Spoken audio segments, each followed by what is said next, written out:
Welcome to the Biz Coach Show. In every episode, we share information and advice for small business owners, small business leaders, startups, and entrepreneurs preparing to launch their business. Our mission is to give entrepreneurs the edge they need to succeed. If you're in need of business coaching, head over to mybizcoaches.co and book your free coaching consultation today.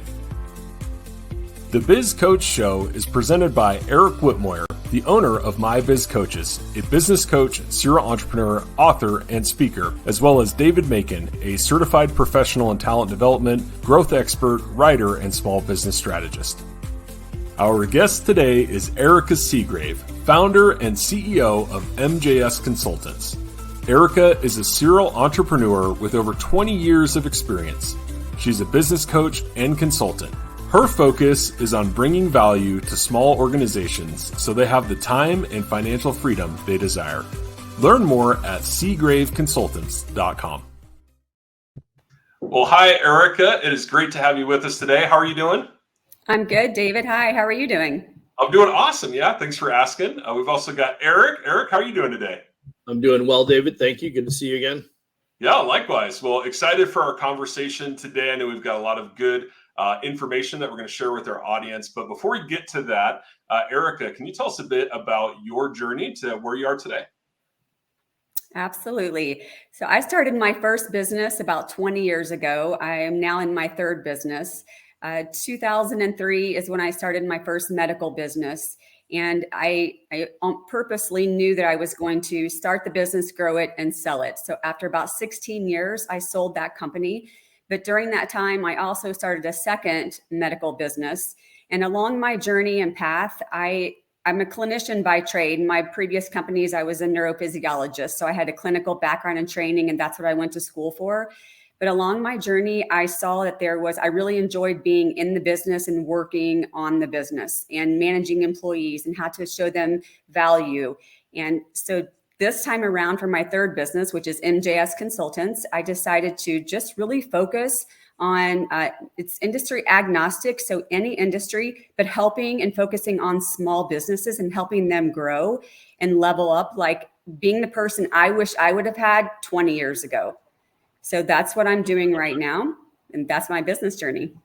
I love it. That's awesome. Yeah, thanks, Erica, for sharing that. I'm curious, Eric, how did you first get connected with Erica? That's actually a good question. Now I'm trying to remember. We connected through a networking. I think it was it Alignable? It was actually Laura Wolmer. That's right. It was Laura. And then we both went to Accelerant. We were at an Accelerant event as well. So multiple connections there. Yeah, absolutely. I should have remembered it was Laura. But she recognized you were doing coaching and we were in the same space. And she thought, you know what, you guys we had seemed to have a lot in common. So I think that was one of the things that she definitely recognized as a connection. And certainly when we met, that was very much the case. So a lot of things that you're doing, we've had similar experiences. And I would say even more importantly, I think there was a synergy and alignment in just the way that we think and the way that we go about our coaching business. I believe in how we support our customer. You literally just said a moment ago, you were trying to be the person you wish you had in your previous businesses, and I can absolutely appreciate that. That was something that resonates with me as I engage with my clients. I try and think about what are the things that I wish somebody had helped me through or prepared me for. And I think that's probably one of the things that really resonates with me about your approach, Erica. I completely agree. And in fact, when we met the first time, we will go back and it was a Zoom conversation and only scheduled for an hour, but we ended up talking for about 2 hours, and we probably could have talked longer. And then we even had a second meeting a few months later, which was also about 2 hours. I think it's refreshing knowing that A, we're not trying to compete with one another, but B, we've been in the same shoes and the experiences that we could share with one another. And it's refreshing to know that, even you and I have our own business struggles, and we were able to talk to one another and say, yeah, we share those commonalities, but we're really trying to do the same thing with our clients. So it's very refreshing. Laura was spot on when she thought we would, have great synergy. Yeah, I agree with that 100%. I love it.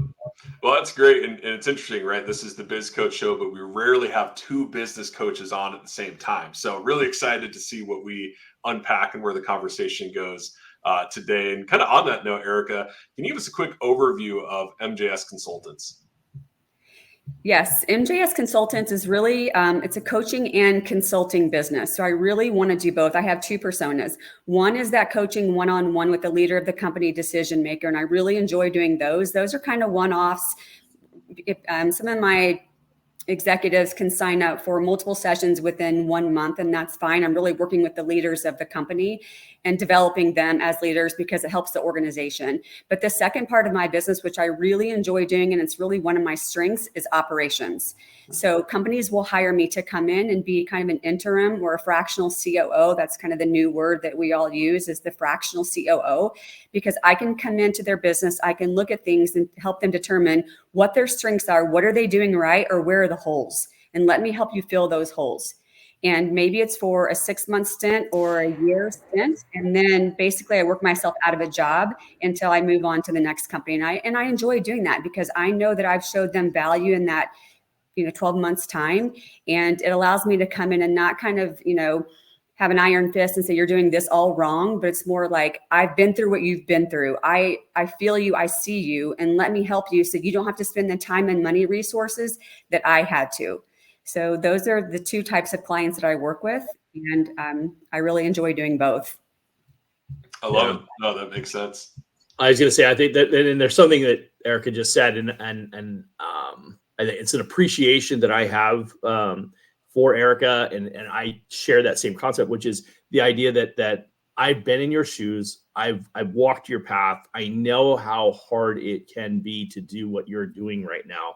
And in my particular case, I did it as a small business, but I also did it as a larger company, as an employee for a larger company. Being a key executive in a big company that grew from a small company to a big company, I know all the pains that you're going through, so I can appreciate it. And more importantly, you can open up to me, you can share with me your frustrations and your concerns, Mr. and Mrs. Client, because I've been there. I've done that. Don't. There's nothing you're going to tell me that's going to scare me, right? It's like I literally had a client, not a client, but a partner opportunity yesterday, a conversation, and that came up. She's a fractional CFO, and she mentioned, she's like, people are initially they're afraid to kind of share some of their financial data, and she's like, once I get over that, once I get them to understand that I'm not there to judge them, I'm there to help them. Now I can come in and we can be real with one another. We can really work on a strategy to get past and improve the business, as opposed to feeling like they're afraid to share something with you. And I think that that's important because, Erica, to your point, you had businesses that you grew and you built, and having that personal experience of having done that gives you that ability, that credibility, really, to come alongside your client and help them with the circumstances they're dealing with, because it's not just the tactical changes, like you said, as a fractional COO. It's not the tactical things that you do that's important, but what's equally important is understanding from a mindset and what some of the challenges that they're dealing with, trying to balance family obligations with a business that, even if it's not necessarily struggling, it's just not performing it the way they'd like it to, and how do they get to that point, right? And so knowing that psychologically, what are they going through, and being able to speak to that is also, I think, quite valuable. Absolutely. And Eric, it's breaking down those barriers, because like you said it, you have to build that trust factor. And we as coaches and consultants, we're not laughing at them. We're not, shaking our hand at them and saying, you're doing that all wrong. We have to set that precedent very clear and upfront and say, it's okay. I've literally had clients get very emotional and vulnerable in front of me. And I said, it's okay. Let that out. Let it go. And I'm not here to beat you up. I think you're doing a phenomenal job. We've all been through this. But you have to think of me as your right hand, as your sounding board, and bounce ideas off of me. So I'm just a kind of a silent partner in the background. If you want me to be seen, great, in your company. If you don't, that's okay, but I'm here for you. And once you kind of peel that onion and get through those layers, then you can see them transform. But so much of it is just a trust factor, because they are almost embarrassed. They don't want to share numbers. They don't want to share what they're doing, because they think that we're there judging them. So clients, if anybody's watching this and you hear that, prospective clients, please know that's not what we're doing. We get where you are. There's nothing you can say that's going to make us, is this going to scare us away? Nothing is going to surprise me. Nothing has surprised me yet. Yeah, I appreciate you acknowledging and saying that out loud, because quite honestly, that's probably one of my biggest frustrations / challenges is to your point, you have to earn the trust, right? I have to earn the respect that you can trust me and that you can say what you're going to say and share with me so that I can get it. But at the end of the day, the irony is that I have yet to engage with a client where their situation is so bad that I haven't had to deal with worse. So there's very little that they're going to share with me that I haven't already literally been through. And it was so bad that it was just like, and it was my circumstance that I had to deal with. Either I was cleaning up situations when I was an executive at that company, or or other companies for that matter, or it was my own business, right? So to your point, some of those owners are like, oh, I don't want to coach because I don't have to let my guard down. I don't want to have to open my kimono and let people see that I haven't done this perfectly. I got news for you. Nobody does it right. Mm-hmm. Everybody's just figuring it out. There is not a business owner out there today that is doing it all right. Mm-hmm. None of us do it right. It's a series of taking chances, making mistakes, working through it, learning from it, and adjusting it to it accordingly. And really the value, and in my opinion, and Erica, I'd love to hear your thoughts on this, but in my opinion, the value of a coach is I've been there and I can help you shortcut some of those challenges you're going to go through. I can help you, navigate the landmine is my favorite phrase. Mm-hmm. I can show you where not to step, which is probably way more important than showing you where, how to climb the ladder faster. I can show you where not to step so you don't blow yourself up on the landmine. Mm-hmm. Yeah, that's a great analogy. And I even try to say things like, first of all, I never try to compare despair. And I even tell them that when they're talking about the rough times they're going through. So right. when it's opportune time for me, I will say, I understand because here's why I understand. It's not because right. I read these books or I have multiple degrees in business and masters and PhD. It's because I've been through a business. I've started it. I grew it. I made a lot of mistakes. And I had to learn to pivot and move on. So let me help you take that trial and error away so that you don't have to do those things. And I think, again, once they start to trust you and see that you're a real person and not a cyber robot and that you two are human, have made lots of mistakes, they're like, okay, this person isn't here to judge me. They truly are here to help me. Right. Yeah, I love it. Erica, a few minutes ago, you said a word that resonated with me, which is transform or transformation, right? That these business owners go through working with a coach. And that really fits our theme, which is the power of coaching. And I'm curious, you're both business coaches, and I'm sure you've encountered some awesome coaches like yourselves. You've encountered some that are maybe not so good. What are some of the key qualities that distinguish an exceptional business coach from an average one? I think an exceptional business coach is someone who has been in it. They've been in business. They've not only been in business, whether that's small, medium, micro, large corporates, I don't care about that, but they've owned their own business and they've been successful. I think that is really important. If I'm a client and I'm looking for a consultant or a coach, that's someone I would feel comfortable talking to who has been through, who's walked in my shoes, has been through what I've been through. So I think not only just owning a business, but they have had to have some success because clients want to hear that, right? They want to hear a little bit of your journey and your success. And so that's part one. Part two is I think one of the things I'm very good at, and I always say this, is I kind of have a masculine approach with a feminine touch. And so I'm very transparent. I don't, I'm not like, oh, it's going to be okay. I'm not that person. I come at you pretty hard, but I also really care for my clients. And so I listen to them. I do more listening than talking. I interview them multiple times. I want to hear because at some point in those conversations, they are going to basically lay out all their holes and all their problems if I just let them talk long enough. And then I help build a roadmap. So then I come back to them and say, this is what I heard you say. Here are the gaps. I don't want to, maybe let's capitalize on the things you're doing right, but let's work on those areas that you told me that are some of your challenges and weak points. So I really try hard to have compassion and care about my clients and just listen to them. That's kind of the part two that I think makes a coach successful. Yeah, no, that's great. And I'm curious, as you're thinking about, different clients that you've worked with and different coaching strategies that you've used, has there been a notable transformation or a breakthrough with one of those clients that you want to share with our audience? I've had a couple. I've worked with some clients that were interested in hiring me to help them potentially sell their business.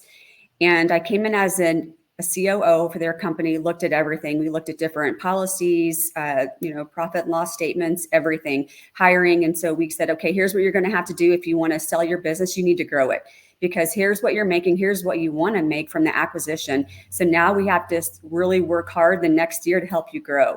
What we ended up determining was, and all along that journey, and I was meeting with the owner of the company and coaching her. I was also consulting. I really saw her transform as a leader and be a better employer to her employees. And that made me really proud, because there were times she would come to me and say, this employee is doing this. I don't think that's right. And I would say, okay, time out. I'm going to be devil's advocate here.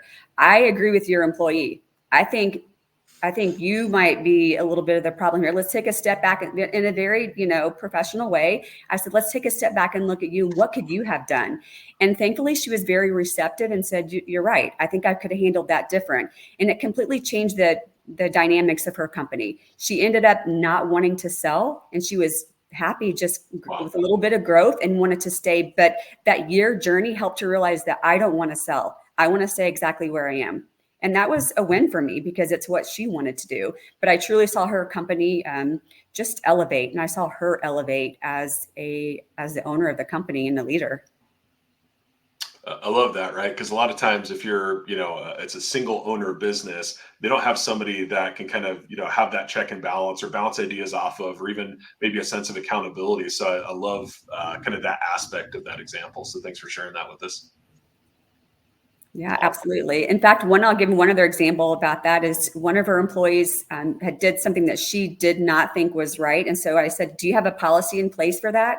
And she didn't. And I said, okay, let's develop a policy, some kind of employee manual, because it's, inspect what you expect. You can't have this person do this if you're not telling them what your expectations are. So we also kind of worked on that. And I think it was very clear to both sides what the expectations were on, because employees do want to deliver. They just need to know what you want them to do, and they will perform for you. Yeah. I think that, and it's a great point, Erica. I think that's something that's often lost.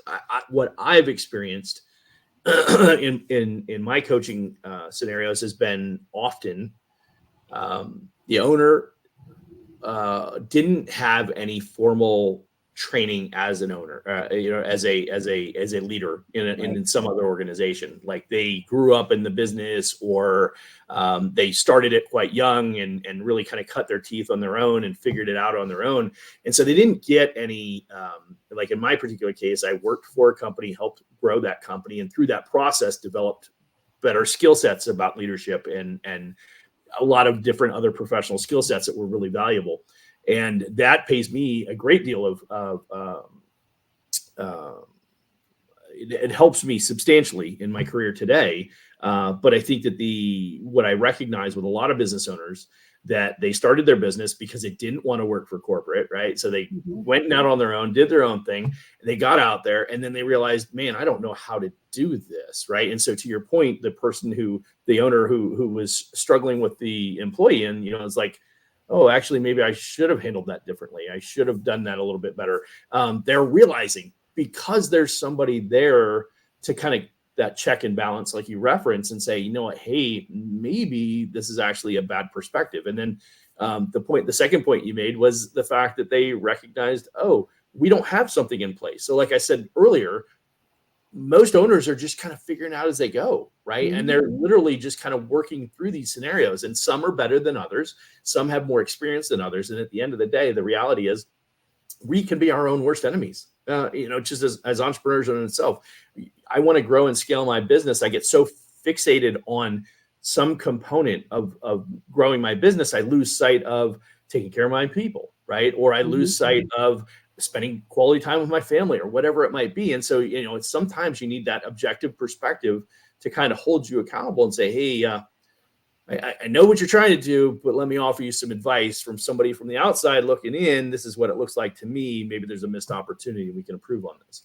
And to your point, ideally, they're receptive to it, and they're like, I appreciate that, and they grow from that, because that's ultimately what we would really want to have happen.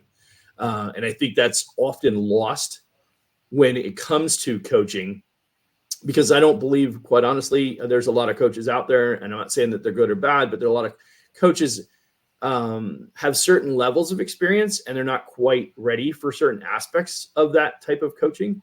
Some are better experienced, for somebody who's really good in marketing, they're going to come in, they're going to help with that, but then they really need to stay in their lane and not deviate into areas that they're not as comfortable with, because then that ends up hurting the coaching brand or the concept of a coach. And that's one of the things that, if there was something I'd hoped we could improve on, that would be one of the biggest things. That's probably one of my passions at this point, after doing this for almost 4.5 years, is helping people understand, there's lots of people out there could be really great coaches. They just haven't completely developed themselves yet either. And so what we don't want is have owners have bad experiences with coaches who are just not quite ready for certain aspects of what they're trying to do, and then create a bad experience for a client. Absolutely, Eric. In fact, there's so many things to unpack there, what you said, but I can tell you firsthand, a lot of owners are really good at their trade, but they may not know how to run the business or to manage people. I was one of those people. I was really good at my profession. I left a large academic institution and went off on my own because I was a really good clinician, but I had no idea how to manage people and the business, and having customer service and wearing all the hats. I had to learn as I went along, and I wasn't a good boss. In fact, it wasn't until I had to recognize that I wasn't a good manager, because I expected everyone to work at the level that I was, and they weren't going to do that because it wasn't their business. But I wasn't understanding, why am I having turnover? Why is my business not succeeding? I should be doing better than this. It wasn't until I read the book Traction by Gino Wickman, and it completely changed the dynamics of me as a leader and my company. In fact, I purchased a copy for everyone on my team, and I said, read this. And as of this day, we're completely rebranding the company. It's not just what Erica wants. I'm not going to come and beat my chest and act like a dictator. It's going to be, what do you guys want to do? You're a part of this team. In fact, what do you think should go in our policies and procedures? And they were like, who is this lady? What happened to our old, boss? And whoever she is, we love her. We want her to stick around. And at that moment, my business completely soared, and it just completely leveled up. But I had to look back at myself and say, what's the common denominator in this formula? It's Erica. It's me. I'm the problem here. So until I changed that, and I had to recognize it, which wasn't easy, by the way, because typically there are two types of leaders. One, it's very harsh, and the other one is too generous. And they just like to give away too much, and employees will take advantage of that. So it's finding that sweet spot right in the middle where people are a little bit afraid and intimidated when you walk in a room, but you have a very kind heart, and you're going to be good to your employees. And that is really hard to come by. It takes training. Yeah, absolutely. And it's not something that inherently comes natural, right? I mean, it's you may be charismatic, but that doesn't necessarily mean you're going to be a good leader, right? You may be able to win people over, but through salesmanship, for lack of a better term, but that doesn't necessarily mean you're going to be able to hold people accountable when you have to, right? So to your point, it does take both sides of that, and it's a great perspective. I appreciate your recognition of owning the fact that was a skill set you had to develop, and something that held your business back from growing, because there are so many business owners out there that are struggling with that exact same thing. And honestly, I probably would have had the same scenario had I not spent as many years building other people's companies first, and learning that, hey, I had to improve my emotional intelligence. David actually experienced a fair amount of my transformation over the 18 years, 17 years we've known each other. When you first met me, David, I mean, honestly, you can admit I was probably a little bit overbearing. I know I was challenged to work with, but I was open about it. I recognized my style and my personality could be tough and difficult, and I'd share that with people, and I'd say, that's just how I am.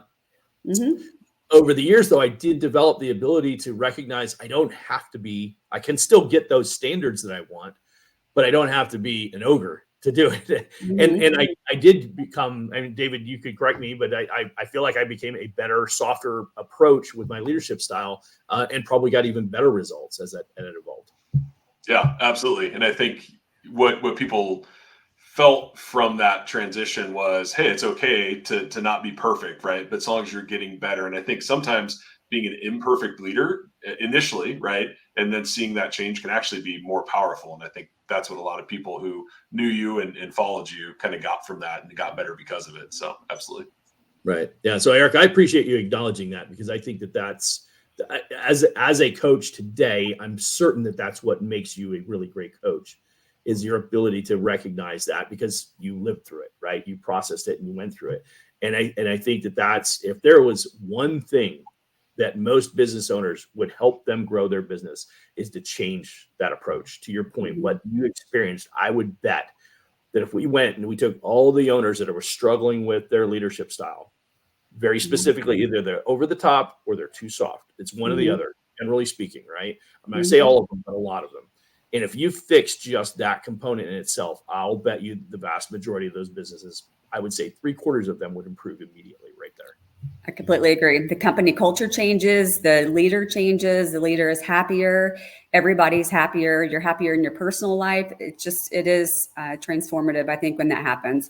But you're absolutely right. It takes a lot of work to recognize that and continue to keep working on it. There are times I still find myself, falling down some, pigeonholes that I don't want to go down, and some old habits that I have to also work on myself. I love following Gary Vaynerchuk because he's in your face, but he's also kind of and some people don't like him because of that, but he's a good guy, he's a kind guy. And I just like the content that he puts out there. And he's really about being a good leader to his employees. So I kind of like, even though I don't have a team right now, I'm working solo, but I work with a lot of owners who do have it. They do have a team, and I once did. So I really enjoy following him and reading his content. Awesome. I love it. Well, as you guys are talking here, right, I know every client, every business is unique, right? I mean, even in the same industry, they can be very different based on how they're run and the personalities and all those sorts of things. But I'm also sensing that within the clients you work with, there's common challenges that seem to kind of pop up over and over again. So Erica, I'm curious, what are maybe some of those common challenges, and typically how do you work with a business owner to overcome them? The common challenges that I experience with my clients are efficiency, lack of efficiency, time management, which it results in spending time on things that aren't bringing in the money. And that's where I really help them identify, because they don't even know they're doing it. And so when I ask them, tell me about your day to day, what's going on in your day? I literally want to know when you wake up, what you're eating for breakfast.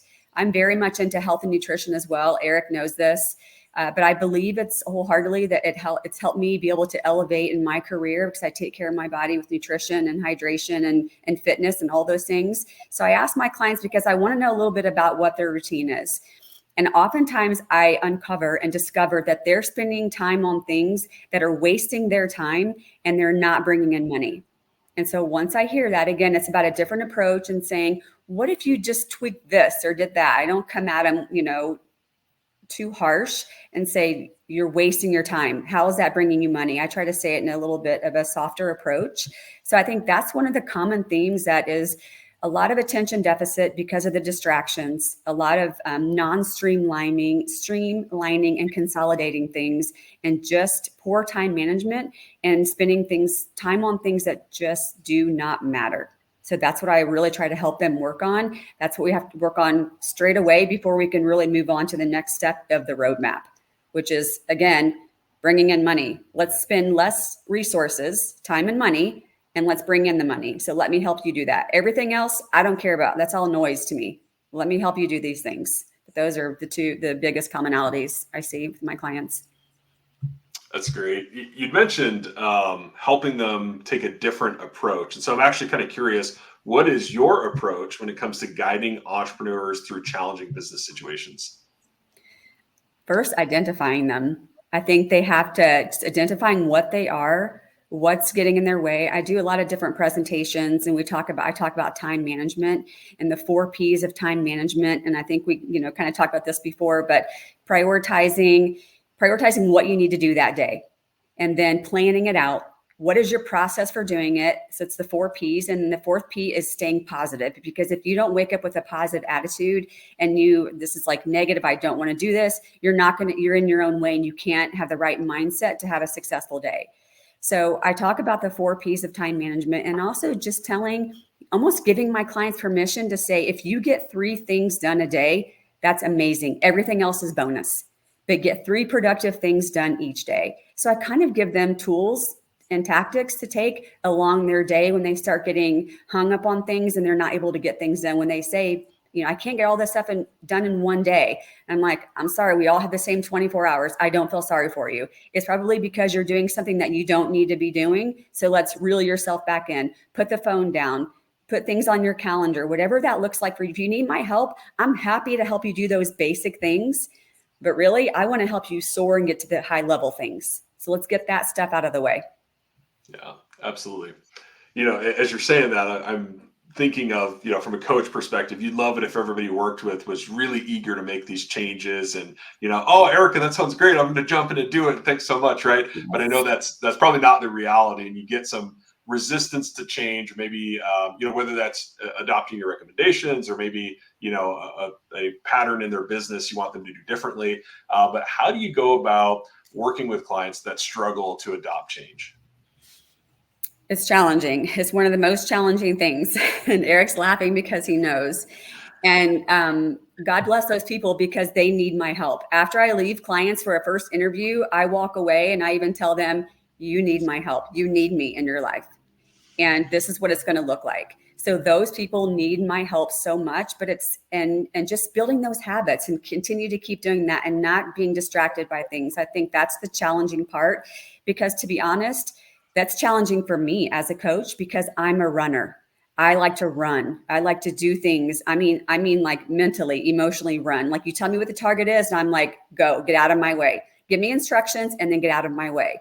Those are the people I really enjoy working with. And I typically know that early on in our conversations, if they're runners or if they're not. If they're not runners, I have to find out why they're not, and if they can conform to be a runner to be at my level. So I think I try to identify that right away and know, is this the type of client that I want to work with? And maybe they don't want to work with me, because I'm going to push them and hold them accountable. And that's just, it's what I try to strive for and talk about very early on. But it's very challenging, David. It's one of my biggest challenges. I can't make them do something they don't want to do. Yeah, absolutely. Yeah. Eric, I see you've been holding back a laugh and a smile the whole time. So I'm sure you've got some thoughts on this. I could go on for hours on this. To Erica's point, the what's interesting about this topic as a whole is one of my like Erica, I'm a very driven person. David, you know that. I think anybody who's watched any of our shows probably picked up on that. Not only that, I don't really tolerate excuses, right? That's always been a leadership principle of mine, is that, there's no such thing as excuses. There's reasons, and then there's excuses, and most everything is an excuse of why we can't accomplish what we want to accomplish. So we may have to reformulate how we go about it, but the reality is anything is accomplishable if we decide we want to do it. And when I get into that mode, to Erica's point, you quickly identify somebody who's just not going to be, they're not going to conform. They're not going to adapt. They're going to push. They're going to, it's a Tony Robbins analogy. He says, be careful how hard you fight for your limitations. We just might let you keep them. It's like, I'm happy to let you have your limitations. I'll find somebody else who's more ambitious and driven. And not to be rude or inconsiderate, but the reality is that some people are just wired that way and they can't get out of it.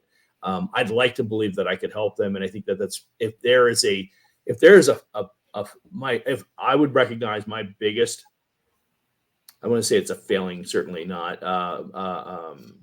challenge or opportunity, is that I believe I can fix anything. I truly, honestly believe I can fix anything. And I have not always fixed everything, but I do believe that with the right resources, the right amount of time, I can fix anything. And the problem with that is that if I do sit down with a client and I see that in their heart, they're a good person, I'm like, I want to help you. Please let me help you. And that's my challenge is that, I remember as a child, I pulled for the underdog, and it's like, I get into an engagement and I'm like, oh, it's like, I feel like that I can help you. Just let me help you. Just let me help you. Just let me help you. Yeah. But I probably need to say no more. I know I need to say more. As a matter of fact, that's actually one of my commitments for 2024 is to say no more. That's an opportunity I have to work on.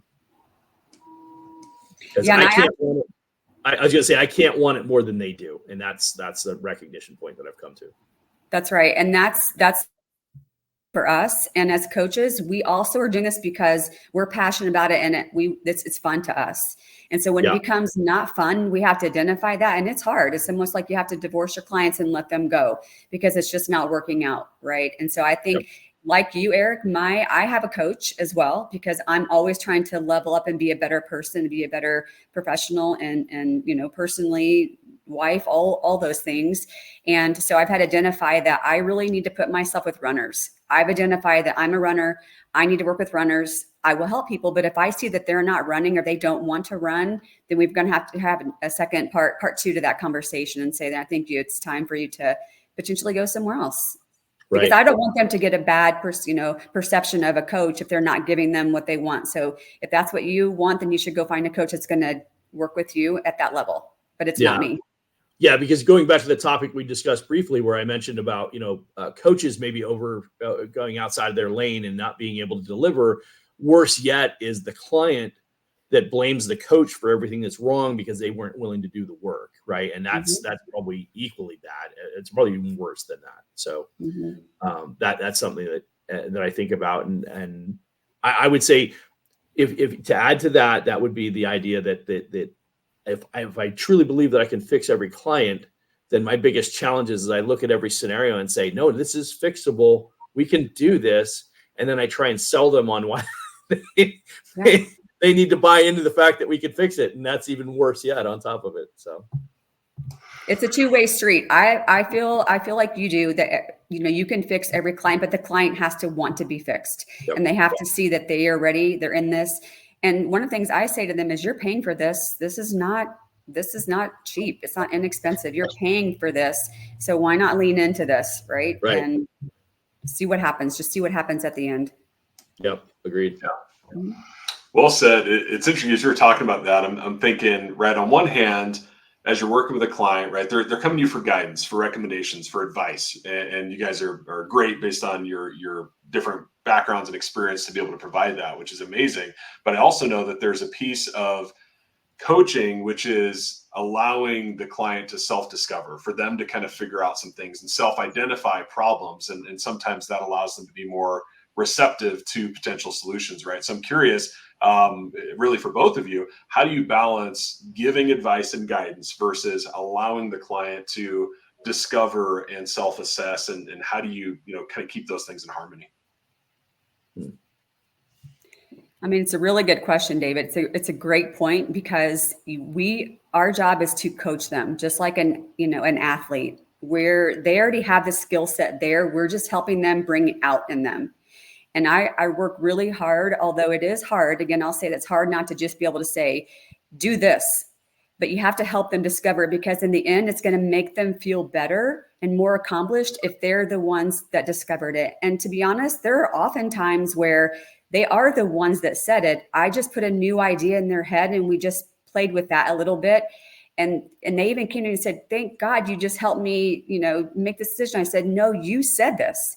I just offered some suggestions and put a little spin on it, but this was your idea.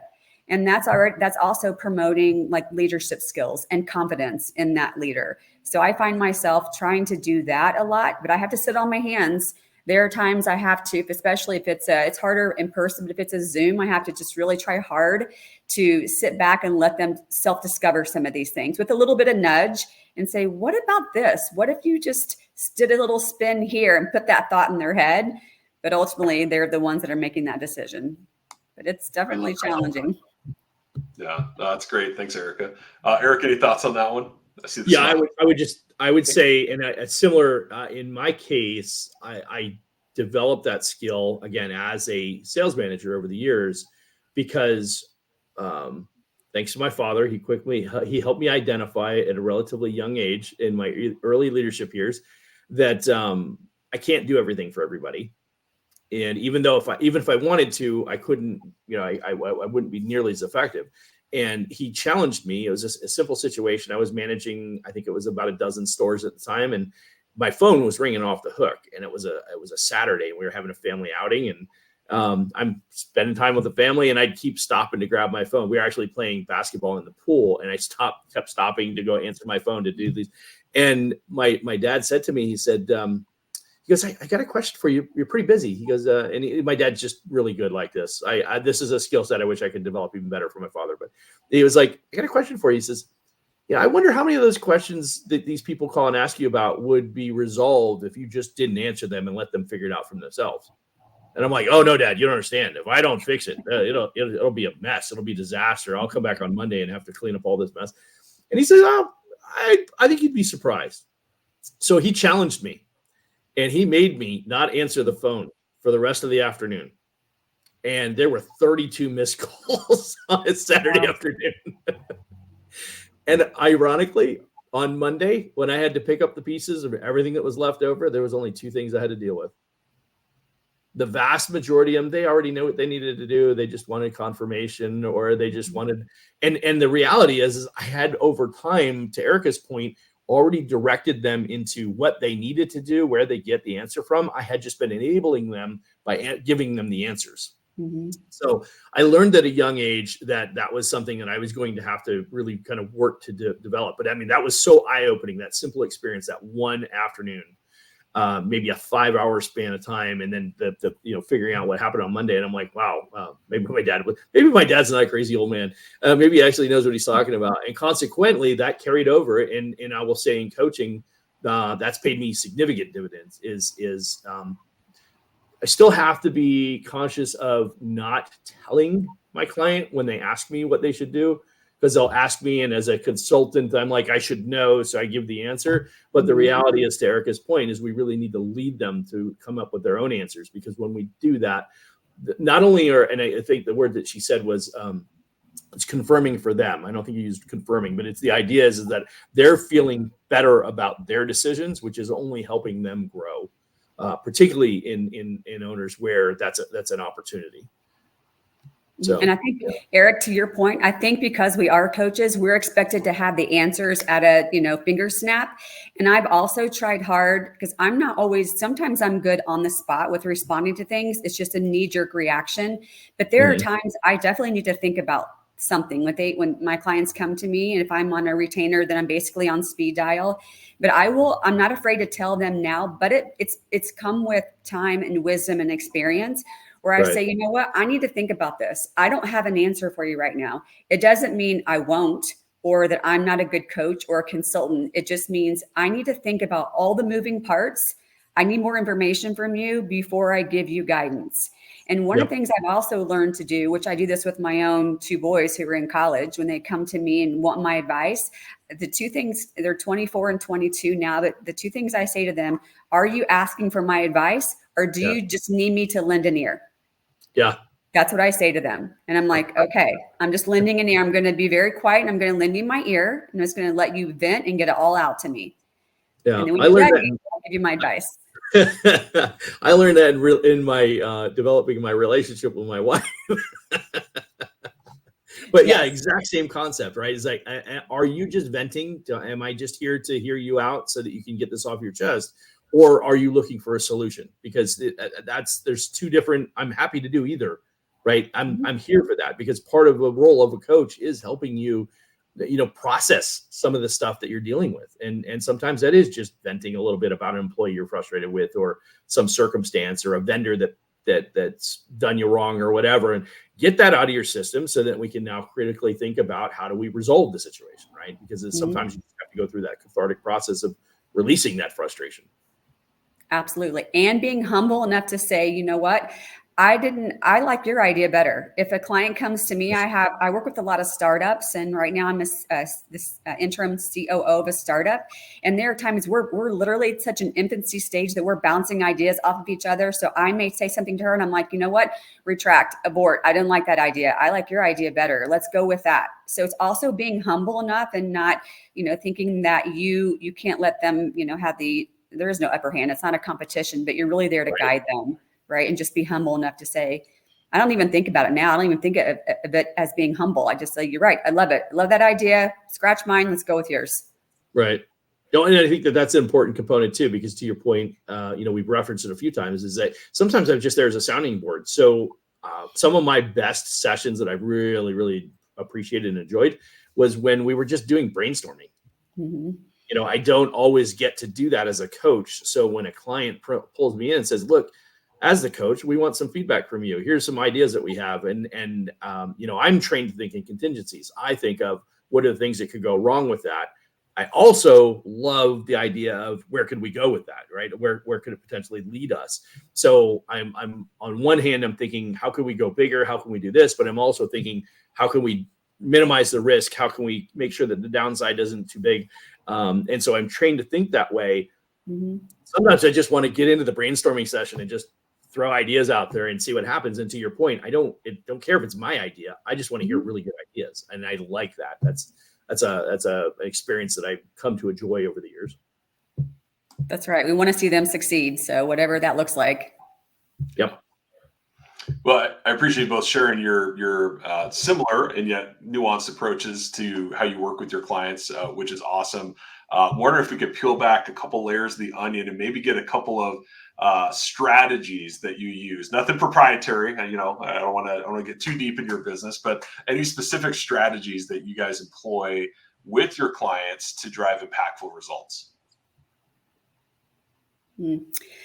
It's actually a great question, David, because someone who came to me, one of my colleagues and peers I respect, asked me what if I had a system.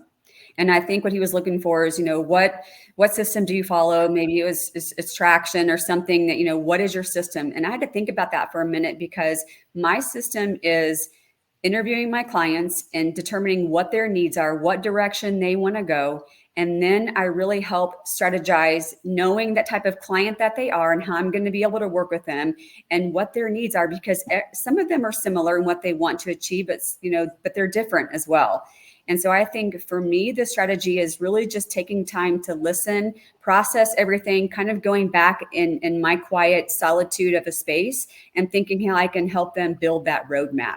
But it isn't just a cookie cutter system. And Eric can expand on this as well, maybe. But it certainly for me is not a cookie cutter business. I really want to hone in on my clients and see what their needs are. And then even tell them, I think it'll take you this long to get there. And not overshoot it. Like if you maybe doubling, tripling your income, if that's what you want. But if you come to me and say you want it 10 times it, I'm going to say that probably is not going to happen. But it's a very unique approach to each of my clients. The strategy that's how I would answer your question.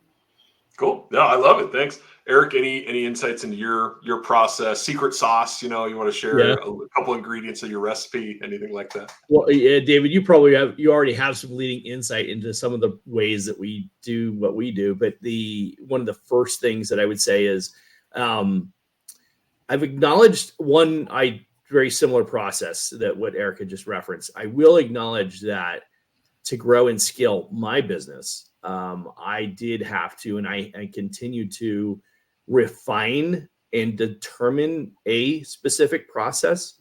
Not so much in it that's regimented, like first step is this, next step is this, next step is this, because I do believe that is incongruent to what a client needs. But I do believe from an efficiency perspective, particularly as we're talking about multiple coaches, and I'm talking about growing and developing people into coaches or making them better coaches, ideally is what my hope would be. And we do that by bouncing ideas off of one another. And what I recognize that there are some other coaches out there that actually have some unique styles or things that they lead with or insights that they have that they're able to pick up on. And I'm like, ooh, I could incorporate that into my style, into what I do, I should say more specifically. And so I have, and I would actually add to this, if I think through the process that I'm going through right now, and I'm in a reflective phase, which is another piece. You know, we're 4.5 years into the business, and I'm starting to look at it and say, okay, how do I make this duplicatable, for lack of a better term? Because that's something that we want to do, is grow and scale as coaches. Specifically at my biz coaches. But when I think back to my time in the martial arts, what made me successful as a fighter, what made me successful in the martial arts as a whole, was the fact that I took what I liked and what worked really well for me from different people and pulled that together and made that my own system. And in the beginning, it was kind of an amorphous system. I didn't really have a structure or process, but I learned this style from Taekwondo, and I learned this process, this activity, this type of kick from another style, from this, and I kind of pulled it all together and made it mine.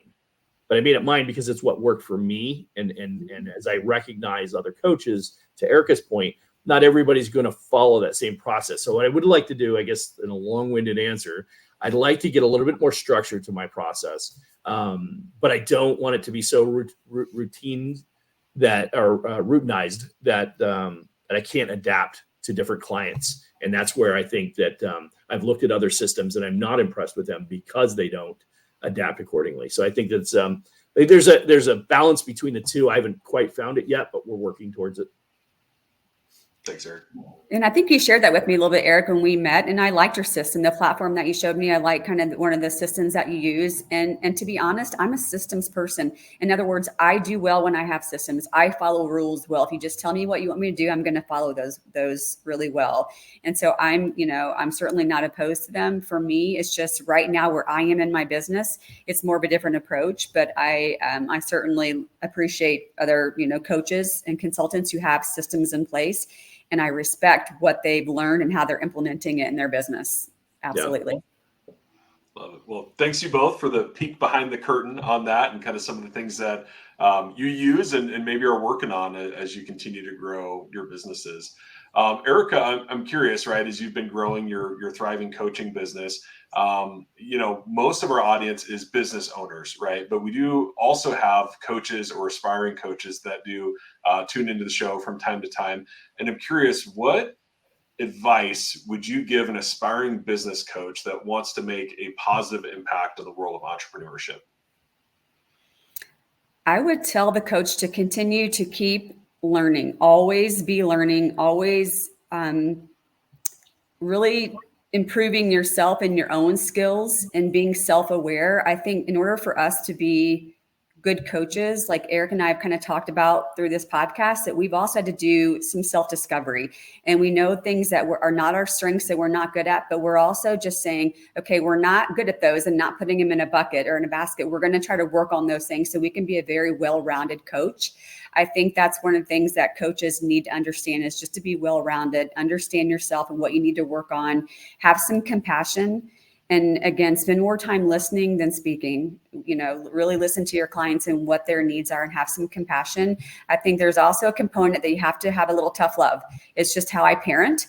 And anyone who knows me knows that I'm kind of a tough, for good cop, bad cop. I'm definitely bad cop when it comes to my husband and I.